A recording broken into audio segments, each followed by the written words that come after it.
أعوذ بالله من الشيطان الرجيم. بسم الله الرحمن الرحيم.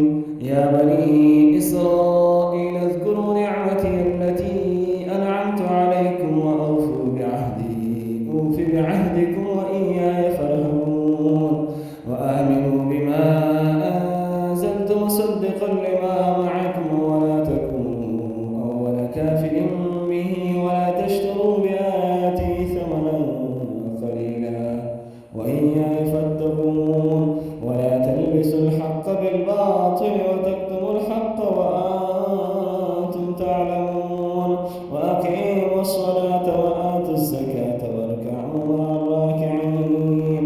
أتأمرون الناس بالبر وتنسون أنفسكم وأنتم تتلون الكتاب أفلا تعقلون واستعينوا بالصبر والصلاة